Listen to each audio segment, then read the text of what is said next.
Hi అండి, సంజాస్ కిచెన్కి స్వాగతం. ఈరోజు మనం ఒక్కొక్కటి స్వీట్ ఐటెం చేసుకుందామండి. అది పూర్ణం గర్జలు. ఇది మనకు పొలాల అమావాస్య వస్తుంది కదా, సోమవారం రోజున కంపల్సరీ మేము చేసుకుంటామండి తప్పకుండా. ఆ స్వీట్ పూర్ణం గర్జలు, కజ్జికాయలు అని కూడా అంటారు. దీనికి కావాల్సిన పదార్థాలు అంటే శనగపప్పు తీసుకున్నాను. ఒక 3-4 గంటలు ఇలా నేను నానపెట్టేసుకున్నాను. నానపెట్టుకున్న తర్వాత ఒక కుక్కర్ తీసుకోవాలి. కుక్కర్లో ఇప్పుడు నానబెట్టుకున్న పప్పు కుక్కర్లో వేసుకోవాలి.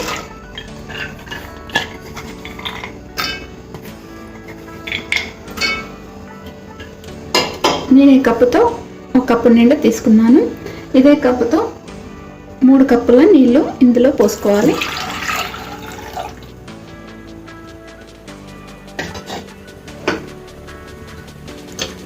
మూత పెట్టేసుకొని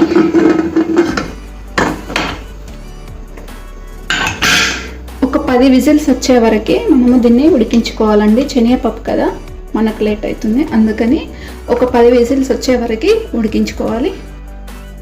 ఇప్పుడు మనము గోధుమ పిండి తీసుకోవాలండి. నేను 1 కప్పు నిండా గోధుమ పిండి తీసుకున్నాను. అలాగే ఇందులో కొంచెం చిటికెడంతా ఉప్పు వేసుకోవాలండి. చిటికెడు అంతే ఉప్పు వేసుకోవాలి. అలాగే నూనె కూడా వేసుకోవాలి. 1 టేబుల్ స్పూన్ వేసుకోవాలి ఆయిల్.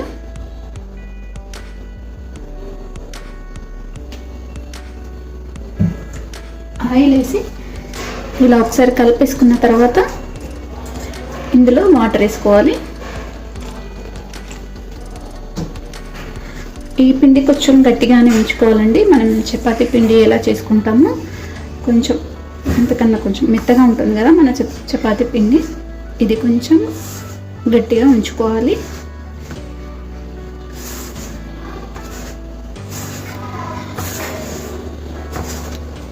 శనగపప్పు పెట్టేస్తున్నాం కదా కుక్కర్లో, ఈ పిండి కలిపేసి పెట్టుకుంటే మనకు నానిపోతుంది.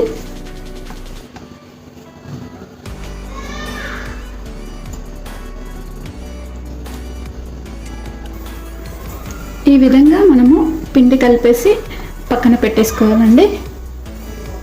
మూత పెట్టి పక్కన ఉంచుకోవాలి.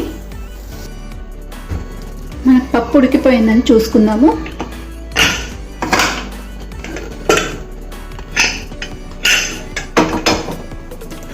ఉడికిపోయిందని మనకు పప్పు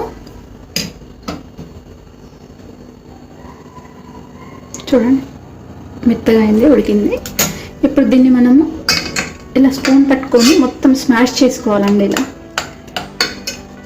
ఇలా అంటే మొత్తం మంచిగా మనకు మెత్తగా అయిపోతుంది పప్పు. ఇలా పప్పు గరిటెతో చేసుకోవాలి. పప్పు గుర్తుంటుంది కదా, దాంతో కూడా మనం చేసుకోవచ్చు. ఇలా మొత్తం అంతా కూడా మెత్తగా మెదుపుకోవాలి. చూడండి, ఇలా మనకు పప్పు మెత్తగా మెదిపేసుకున్నామండి. ఇందులో పైన వాటర్ వచ్చేసాయి. వాటర్ కూడా నేను తీసి పక్కకు పెట్టుకున్నాను. దీన్ని పోపేసుకోవచ్చండి, చారులాగా చాలా బాగుంటుంది.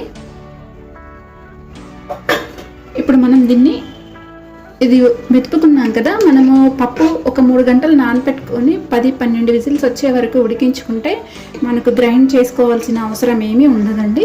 ఇప్పుడు మనము దీన్ని ఈ గిన్నెలో వేసుకుందామండి.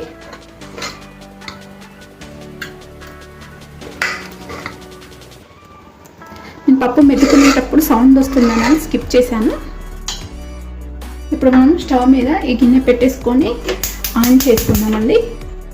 ఆన్ చేసుకున్న తర్వాత మంట మీడియం ఫ్లేమ్ మీద పెట్టుకొని ఏ కప్పుతో మనం పప్పు తీసుకున్నామో అదే కప్పుతో చక్కెర తీసుకొని ఇందులో వేసుకోవాలి. ఇందులో వేసుకుంటే ఇది మొత్తం కరిగిపోతుందండి. కరిగిపోయి మనకు ఒక ముద్దలాగా వచ్చే వరకు మనం దీన్ని కలుపుతూ ఉండాలి. మధ్య మధ్యలో కూడా కలుపుతూ ఉండాలి, లేకపోతే అడుగంటేస్తుంది. ఇలా కొంచెం మందంగా ఉన్న గిన్నె తీసి దీన్ని ఉడికించుకోవాలండి. చూడండి, ఇప్పుడు ఇలా పలచగా అయిపోయింది కదా. చూడండి, ఇలా పలచగా అయిపోయింది. మనం దీన్ని ముద్దగా వచ్చే వరకు ఉడికించుకోవాలండి. దీనికి ఒక 10 నిమిషాల వరకు లేదా 5 నిమిషాల వరకే మనకు సమయం పడుతుంది.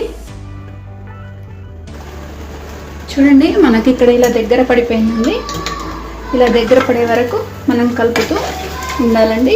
ఇప్పుడు ఇందులో 1 టేబుల్ స్పూన్ వరకు మనం నెయ్యి వేసుకుందామండి. నెయ్యి వేసుకుంటే ఫ్లేవర్ బాగుంటుంది. నెయ్యి వేసుకొని ఇలా కలిపేసుకోవాలి. ఇది మనం ఇలా ఉడికించుకున్నాం కదా, ఇది వారం రోజులు కూడా మనకు పాడవకుండా ఉంటుందండి. ఒక బాక్స్లో పెట్టి ఫ్రిడ్జ్లో పెట్టేసుకుంటే 1 వీక్ వరకు బాగుంటుంది. అసలు ఏమీ కూడా పాడవదు. ఎంత మంచిగా ఉడికితే మనకు అంత బాగుంటుంది.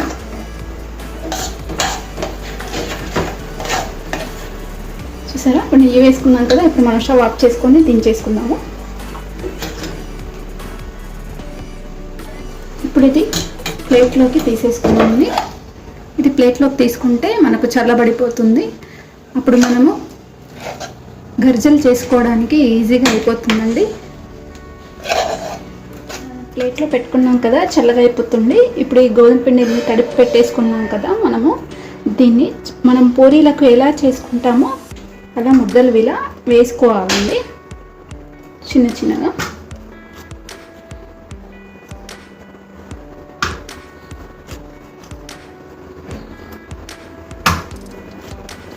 ఇలా అన్నీ వేసుకున్న తర్వాత మనం పూరి ఏ సైజులో లావుగా చేసుకుంటాం కదా, అంత లావుగా కాకుండా కొంచెం సన్నగా చేసుకోవాలి. అంత మందంగా కాకుండా కొంచెం సన్నగా చేసుకోవాలి. ఇలా చేసుకొని పక్కన పెట్టేసుకోవాలండి. ఇవి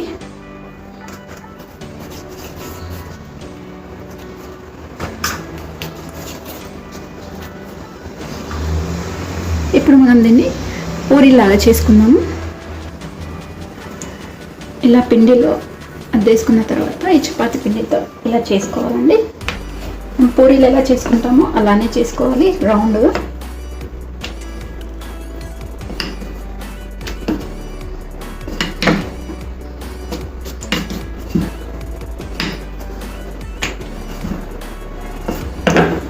చేసుకొని పెట్టేసుకుందాము. ఇప్పుడు మనం ఇలా పూరీలాగా చేసి పెట్టేసుకున్నాం కదా. ఇప్పుడు ఇలాగే ఇది మనం పక్కకు పెట్టుకున్న పూర్ణం కూడా చల్లబడింది. ఇందులో కాస్తంత తీసుకొని ఇలా చేసుకొని పక్కన పెట్టేసుకోవాలండి. మనం ఎన్ని చేసుకోవాలనుకుంటే అన్నీ కూడా ఈ విధంగా చేసుకొని ఇలా పక్కన పెట్టుకోవాలి. ఈ విధంగా చేసి పెట్టేసుకున్నాం కదా. ఇప్పుడు ఇదే విధంగా ఇలా స్టఫ్ చేసేసుకొని మనం ఇలా అల్లుకోవాలండి.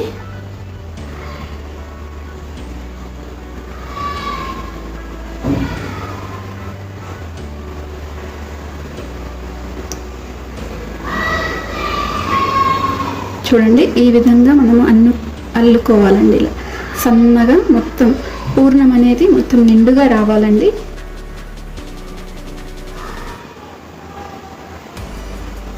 చూడండి, ఈ విధంగా మనం అల్లేసుకొని అన్నీ కూడా రెడీ పెట్టేసుకుందాము. చూడండి, ఇలా అన్నీ రెడీ చేసి పెట్టుకున్నాం కదా.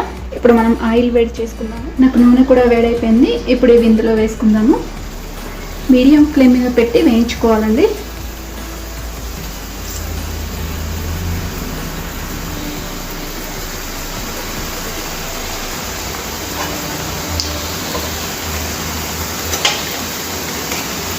మీడియం ఫ్లేమ్ మీద పెట్టి ఇలా వేయించేసుకోవాలి. మంట పెద్దగా పెడితే లోపల అంతా పచ్చి పచ్చి ఉంటుందండి. ఇప్పుడు దీన్ని ఒకసారి ఇలా తిప్పేసుకోవాలి.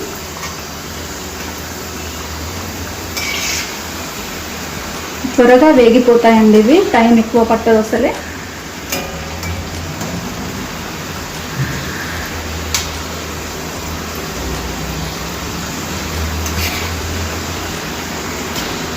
ఇప్పుడు ప్లేట్లోకి తీసుకుందాము. చూడండి, ఇలా వేయించుకోవాలి.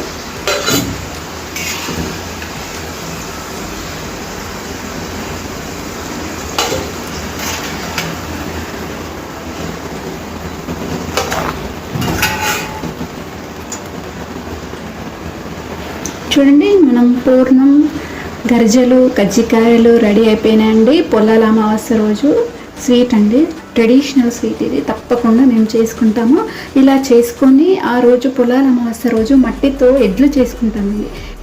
ఎడ్లు చేసుకొని దానికి పూజ చేసి నైవేద్యం పెట్టి ఇలా గర్జలు చేసుకుంటాం. పిల్లలకైతే ఇలా చిన్న సైజు చేసుకొని ఒక 5 చేసుకుంటాం. ఇలా 5 చేసుకొని దీనికి పసుపుతో దారం కట్టేసి ఒక దొప్పలో పెట్టుకొని నోముకుంటామండి. ఇలా ఉంటుంది ట్రెడిషనల్గా ఈ గర్జలు. వీలైతే ఎప్పుడైనా చేసుకోవచ్చు, కాకపోతే పొలాల అమావాస్య రోజు మనం తప్పకుండా ఈ రెసిపీ చేసుకుంటామండి. అలాగే మీకు ఈ రెసిపీ గురించి తెలిస్తే తప్పకుండా కామెంట్ సెక్షన్లో మెన్షన్ చేయండి, తెలిస్తే తెలుసని లేదా తెలియదని. అలాగే ఈ రెసిపీ నచ్చితే ఒకసారి ట్రై చేసి చూడండి, ఎలా వచ్చిందో కామెంట్ సెక్షన్లో పెట్టండి. అలాగే లైక్ చేయండి, షేర్ చేయండి, నా ఛానల్ని సబ్స్క్రైబ్ చేయండి. Thanks for watching.